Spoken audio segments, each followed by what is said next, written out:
So I'm going to talk to you about PHP. We're going to use a little bit of PHP for your assignment, but we're not going to delve too far into it. We'll do that more in CMM 2288 next year.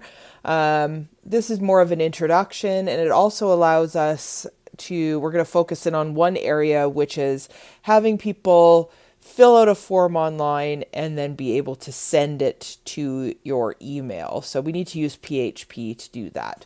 So we're really going to keep it targeted on that one task. But before we do that, I do think it's important to give you a brief overview of what PHP is.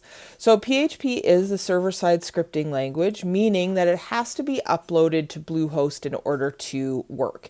You can't preview it locally, so that's the one kind of pain about it. You can't just like in Dreamweaver preview it. You have to upload it to your server every time. But it can do things that JavaScript can't, and that's getting less and less as we progress. But the one thing that it absolutely can do that other ones that JavaScript can't is connect to databases. So databases like MySQL, reading from it, writing to it, we have to use PHP to do that. It is free and open source, and it stands for PHP Hypertext Preprocessor. So times that you've seen it online. So anytime that the website is pulling something from a database. So for example, when you used WordPress, behind the scenes there was PHP. So when you were creating pages and creating blog posts, those were all getting stored in basically a table of a database. But we have to use PHP to connect to it and pull that information from it and display it on a page. Anytime, like any of the social medias, those are all have PHP and MySQL running in the background. So when you upload something, it gets stored in a database, and then when people go to look at your feed or your page, then it would pull that information from the database. So PHP files can have text, HTML, CSS, JavaScript, and PHP. So basically anything an HTML page can have, or all of those languages that we've used so far, and then specifically PHP code. Now that you know JavaScript, you understand variables and if statements and that, PHP isn't that far of a stretch for you. So it should be fine to use that, or it should be easier to understand that. PHP can generate dynamic page content. So like I said, it can pull that information and give you updated results. So your Instagram page changes every time you upload it. So that's what I mean by dynamic content. You can create, open, write files, delete, and close files all from a server. So from a database or from a server.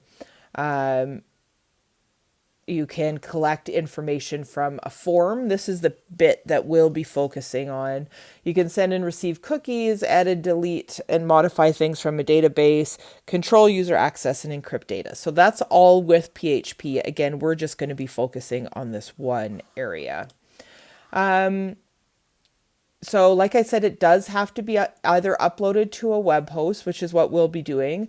There are some it's called local servers, which kind of mimic what a server looks like, or what a server does. So things like XAMPP and MAMP. But because you're going to have to upload this for your assignment anyway, we'll just be uploading it directly to Bluehost. And then then you can create and upload them and then visit them in the browser. So we work on them in Dreamweaver, upload them to our server, and then we go to the browser to look at the files. So the PHP syntax is any kind of PHP code has to be wrapped in these PHP tags. So the opening PHP tag is angle bracket question mark PHP. Then you put all your PHP code, and then you close it with the question mark angle bracket. So this would be, like how you have a paragraph tag and you have a closed paragraph tag.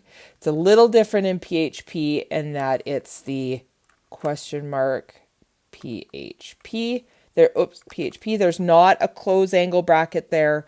And then when you close PHP, it's question mark angle bracket. So just a little bit different syntax that you would have in the page.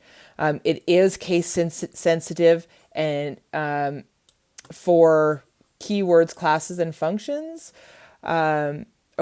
those are not case sensitive, but variables are, and it is very strictly case sensitive. So I would just recommend doing everything case sensitively as we've been doing. And by that, I mean, if it's, for example, a variable called my var is different than my var all caps. Those are two different things in the eyes of PHP. And then finally, variables in PHP. All PHP variables start with a $sign. So rather than in JavaScript where we go var space, whatever the variable name is, you always do $sign and then the name of the variable in PHP. You'll see that the rest of this looks similar though. Equals and then hello world in quotes, or a number. So this is a string. This is a number. So that part's the same. And we'll look at some other things in the next video, just some simple PHP coding tasks that you'll recognize a lot of the feel and the syntax and the logic from JavaScript and jQuery. So that's a brief introduction to PHP, and I'll see you in the next video.